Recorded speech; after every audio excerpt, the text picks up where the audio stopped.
दोस्तों स्वागत है आपका। और आज इस वीडियो में हम बात करेंगे कि अजीम प्रेमजी यूनिवर्सिटी में एडमिशन लेने के लिए सिलेक्शन प्रोसेस क्या होती है। तो दोस्तों अजीम प्रेमजी यूनिवर्सिटी के बारे में जान लेते हैं कि अजीम प्रेमजी यूनिवर्सिटी में कौन कौन से प्रोग्राम करवाए जाते हैं और उनके अंतर्गत कौन कौन से कोर्स ऑफर किए जाते हैं। तो दोस्तों अजीम प्रेमजी यूनिवर्सिटी 2010 से बेंगलोर में रन हो रही है और एक नई अजीम प्रेमजी यूनिवर्सिटी भोपाल में शुरू होने वाली है, जिसका अकादमिक सत्र जो है 2023-24 से शुरू हो जाएगा। और दोस्तों दूसरा मैं अपना परिचय दे देता हूं कि मैं भी अजीम प्रेमजी यूनिवर्सिटी का छात्र रहा हूं और मैंने एमए इन एजुकेशन का कोर्स 2020 में पास किया है।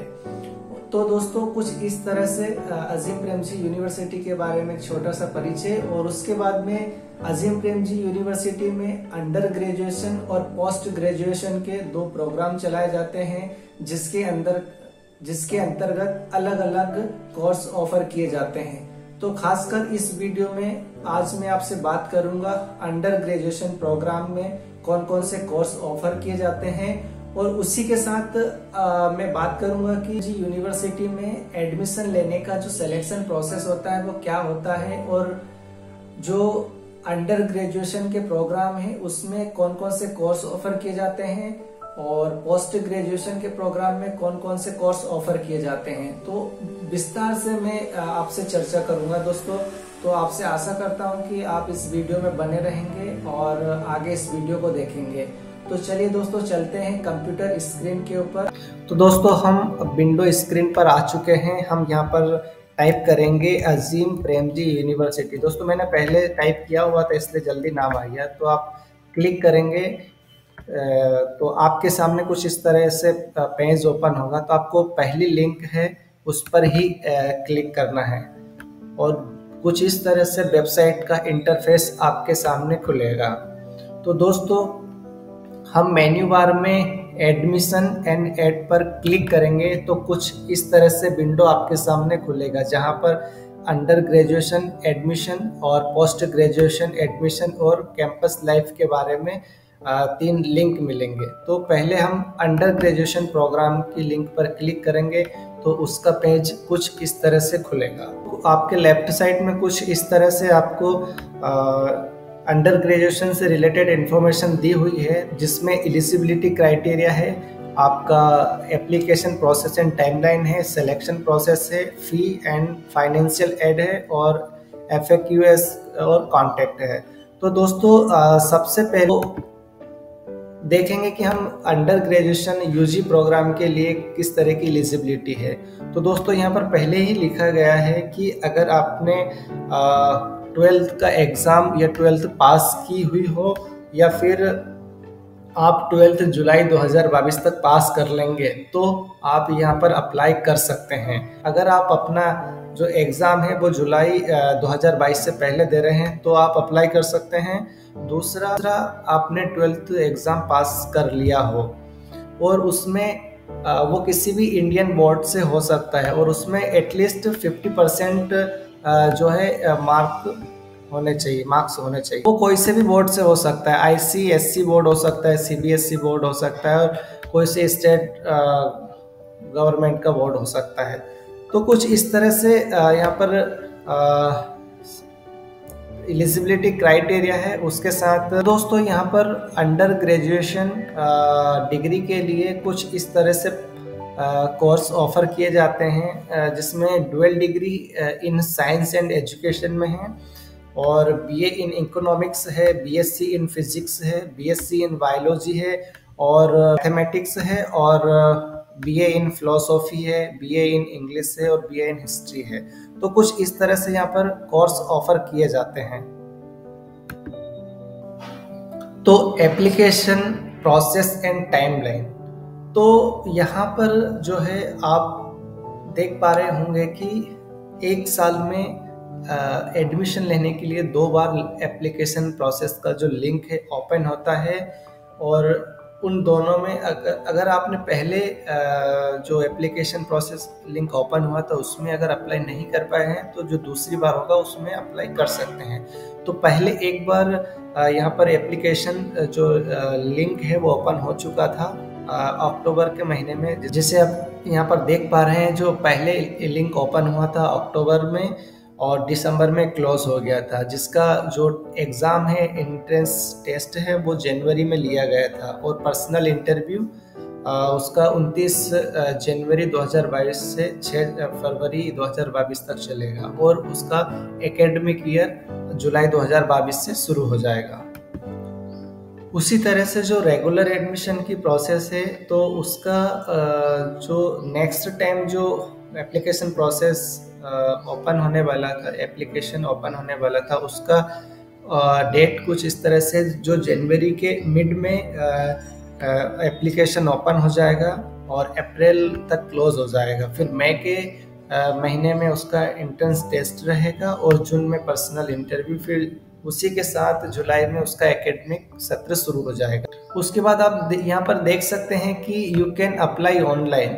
तो आपको ऑनलाइन अप्लाई करने के लिए क्या क्या चीज़ें आपके पास होना चाहिए। तो सबसे पहले आप रजिस्ट्रेशन करेंगे with email ID, mobile number और आपका डेट ऑफ बर्थ। ये इन तीनों चीज़ों के माध्यम से पहले आप रजिस्ट्रेशन करेंगे और रजिस्ट्रेशन करने के बाद में आपका जो ईमेल एड्रेस रहेगा, जो फर्दर इंफॉर्मेशन रहेगी वो उस ईमेल एड्रेस पर आएगी। तो उसी के साथ एप्लीकेशन ओपन हो जाएगा। फिर उसके बाद आपको एक पासपोर्ट साइज फ़ोटो चाहिए और 500 रुपये जो आपको ऑनलाइन पे करने होते हैं। तो ये रजिस्ट्रेशन के बाद की प्रोसेस है और उसमें कुछ फॉर्म में कुछ इन्फॉर्मेशन आपको डिटेल उसके बाद आप यहाँ पर देख सकते हैं कि यू कैन अप्लाई ऑनलाइन। तो आपको ऑनलाइन अप्लाई करने के लिए क्या क्या चीज़ें आपके पास होना चाहिए। तो सबसे पहले आप रजिस्ट्रेशन करेंगे with email ID, mobile number और आपका डेट ऑफ बर्थ। ये इन तीनों चीज़ों के माध्यम से पहले आप रजिस्ट्रेशन करेंगे और रजिस्ट्रेशन करने के बाद में आपका जो ईमेल एड्रेस रहेगा, जो फर्दर इंफॉर्मेशन रहेगी वो उस ईमेल एड्रेस पर आएगी। तो उसी के साथ एप्लीकेशन ओपन हो जाएगा। फिर उसके बाद आपको एक पासपोर्ट साइज फ़ोटो चाहिए और 500 रुपये जो आपको ऑनलाइन पे करने होते हैं। तो ये रजिस्ट्रेशन के बाद की प्रोसेस है और उसमें कुछ फॉर्म में कुछ इन्फॉर्मेशन आपको डिटेल आपकी प्रीवियस जो क्वालिफिकेशन है उसका डिटेल उसमें देना होता है। तो कुछ इस तरह से आप ऑनलाइन अप्लाई कर पाएंगे। तो आप जो एंट्रेंस टेस्ट देते हैं दोस्तों, वो एंट्रेंस टेस्ट देने से पहले, जैसे उदाहरण के लिए अभी मई 2022 में एंट्रेंस टेस्ट होने वाला है, जो रेगुलर एडमिशन का जो सेकेंड टाइम लिंक ओपन हुआ है उसका, तो उसका जो एग्ज़ाम है उससे एक वीक पहले आपको एडमिट कार्ड मिल जाता है दोस्तों। इस तरह से आप यहाँ देख पा रहे हैं कि एक वीक पहले आपको एडमिट कार्ड मिल जाता है। और यदि आप एग्ज़ाम में पास होते हैं तो आपको पर्सनल इंटरव्यू के लिए कॉल किया जाता है और आपका जो कंफर्मेशन है वो ईमेल के थ्रू आता है। उसमें आपका डेट रहेगा और इंटरव्यू किस लोकेशन पर आपका होना है वो सारी जानकारी रहेगी। तो यहाँ पर हम टेस्ट स्ट्रक्चर के बारे में बात करेंगे। तो दोस्तों इंग्लिश एंड क्वांटिटेटिव कैपेसिटी पर टेस्ट बेस्ड होता है और उसमें दोस्तों आपको देखने को मिलेगा नेगेटिव मार्किंग है इस टेस्ट में। तो आपको एक प्रश्न अगर आपने सही किया है उसके लिए 2 मार्क्स मिलेंगे और एक प्रश्न गलत होने पर आपका 1 मार्क्स लॉस हो जाएगा। तो दोस्तों for 3 year BA and BSc degrees के लिए कुछ इस तरह से जो पेपर होता है उसका स्ट्रक्चर होता है। तो यहाँ पर पार्ट टाइप दिए हैं। तो पहले पार्ट में जो है मल्टीपल चॉइस क्वेश्चन रहेंगे जिसमें आपको नेगेटिव मार्किंग रहेगी। उसमें दोस्तों इंग्लिश लैंग्वेज के कुछ पैसेज वगैरह आएंगे जिसको आपको सॉल्व करना रहेगा और दूसरा क्वांटिटेटिव रीजनिंग आएगी। उसका जो समय रहेगा वो 2 घंटे का रहेगा। दूसरा दोस्तों इसमें writing component with data analysis, ऐसे राइटिंग और प्रॉब्लम सॉल्विंग जैसे आपको कुछ क्वेश्चंस रहेंगे, उसमें आपको एक क्वेश्चन के लिए आपको 45 मिनट रहेंगे, तो उसका जो लगभग समय रहेगा 1.5 घंटे का रहेगा। तो कुछ इस तरह से पेपर का स्ट्रक्चर रहता है। यहाँ पर इस तरह से पेपर पूछे जाते हैं। कुछ उसी तरह से for dual degree in science and education program के लिए भी 2 पेपर रहेगा। पार्ट 1 में वही मल्टीपल चॉइस क्वेश्चन रहेंगे और उसमें भी नेगेटिव मार्किंग रहेगी। उसका टाइटल इंग्लिश लैंग्वेज और क्वांटिटेटिव रीजनिंग और समय 2 घंटा रहेगा। और पार्ट 2 में written component with data analysis, essay writing और प्रॉब्लम सॉल्विंग। तो इसका समय लगभग 2 घंटा 15 मिनट के आसपास रहेगा। तो दोस्तों जो पेपर पूछे जाते हैं वो पेपर का यहाँ पर इस लिंक के माध्यम से आप सैंपल क्वेश्चन पेपर देख सकते हैं कि किस तरह से यहाँ पर पेपर में क्वेश्चन पूछे जाते हैं और किस तरह के प्रश्न रहते हैं और क्या क्या पूछे जाता है। तो डिटेल में आप देख सकते हैं यहाँ पर। तो हम इस लिंक पर क्लिक करेंगे दोस्तों, तो कुछ इस तरह से आपके सामने विंडो आएगा। तो पार्ट ए का जो मल्टीपल चॉइस क्वेश्चन पेपर है उसके लिंक आपको यहाँ पर दिख रहे हैं, तो सारे आंसर की के साथ आपको मिलेंगे। और पार्ट बी का जो रिटन कंपोनेंट्स है उसके जो प्रीवियस ईयर के पेपर है उनका लिंक यहाँ पर है। तो इन क्वेश्चन पेपर के माध्यम से दोस्तों आप तैयारी कर सकते हैं बेहतर तरीके से। दोस्तों पेपर का जो लिंक है मैं डिस्क्रिप्शन बॉक्स में दे दूंगा और उस लिंक के माध्यम से आप यहाँ पर आकर सारे सब्जेक्ट वाइज पार्ट ए और पार्ट बी के सारे क्वेश्चन पेपर देख सकते हैं, उनको सॉल्व करके देख सकते हैं। तो आपके लिए ये भी एक आसान रहेगा।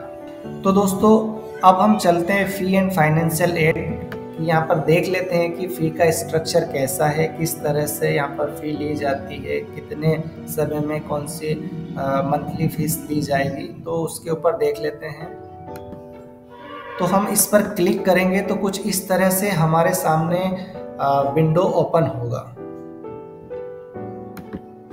तो दोस्तों यूनिवर्सिटी का एक मानना है कि कोई भी बच्चा जो है यूनिवर्सिटी में इस वजह से एडमिशन ना ले कि उसके पास फ़ी नहीं है, देने के लिए फ़ी नहीं है। तो उसी को ध्यान में रखते हुए यूनिवर्सिटी ट्यूशन फ़ी और एकोमोडेशन फ़ी के लिए स्कॉलरशिप प्रोवाइड करती है। तो दोस्तों आप यहाँ पर देख पा रहे होंगे कि स्कॉलरशिप स्टूडेंट को दी जाती है ताकि वो शिक्षा से वंचित ना रहे, वो जिस तरह से चाहता है उस तरह की उसे शिक्षा मिल पाए। तो स्कॉलरशिप देने के कुछ क्राइटेरिया हैं, आप जैसे देख पा रहे हैं यहाँ पर फैमिली इनकम पर बेस्ड होता है वो, कि अगर किसी बच्चे का फैमिली इनकम 15 लाख से कम है, तो उसका जो एनुअल इनकम है 15 लाख से कम है, तो उसको अलग अलग लेवल पर स्कॉलरशिप दी जाती है, जिसमें आपका ट्यूशन फ़ी और एकोमोडेशन दोनों शामिल रहता है। तो annual fee and scholarship detail के बारे में हम बात करते हैं कि किस आधार पर आपको स्कॉलरशिप दी जाती है। तो जिस तरह से आप देख पा रहे हैं यहाँ पर इनकम रेंज है लेस देन 4 लाख से अगर आपका इनकम एनुअल इनकम कम है तो आपको 100% स्कॉलरशिप दी जाएगी। और अगर आपका एनुअल इनकम 4 to 8 लाख के बीच में है तो आपको 75% स्कॉलरशिप दी जाएगी। उसी तरह से अगर आपका जो इनकम है 8 to 10 लाख के बीच में है तो उसमें आपको 50% स्कॉलरशिप दिया जाएगा। और अगर आपका annual income family annual income अगर 10 to 15 लाख है तो आपको 25% दिया जाएगा। अगर आपका एनुअल इनकम अगर 15 लाख है और उससे अगर ज़्यादा है तो आपको किसी भी तरह से स्कॉलरशिप नहीं दी जाएगी। तो कुछ इस तरह से फ़ी स्ट्रक्चर है यहाँ पर और स्कॉलरशिप इस आधार पर दी जाती है। तो आप देख पा रहे होंगे कि यहाँ पर फ़ी किस तरह से दी जाती है। उसी तरह से जो डुअल डिग्री प्रोग्राम है उसके लिए भी फ़ी स्ट्रक्चर कुछ इसी तरह से दिया गया है, जिस तरह से आप यहाँ पर देख पा रहे हैं। तो ये अंडर ग्रेजुएशन एडमिशन प्रोग्राम की कुछ डिटेल थी जो आपको मैंने स्टेप बाय स्टेप दी है, जिसमें एलिजिबिलिटी जो डाइवर्सिटी उसके बारे में बात की, एप्लीकेशन प्रोसेस के बारे में बात की, सिलेक्शन प्रोसेस के बारे में बात की, फीस स्ट्रक्चर के बारे में बात की। और उसी तरह से यहाँ पे FAQ जो ऑप्शन है, आप यहाँ से किसी भी तरह से क्वेश्चन पूछ सकते हैं यूनिवर्सिटी में जाने के लिए और कांटेक्ट कर सकते हैं अगर आपको किसी भी तरह से लग रहा है तो दोस्तों आशा करता हूँ आपको वीडियो पसंद आया होगा। अब नेक्स्ट वीडियो में मैं बात करूँगा पोस्ट ग्रेजुएशन एडमिशन प्रोसेस के बारे में। तो वीडियो देखने के लिए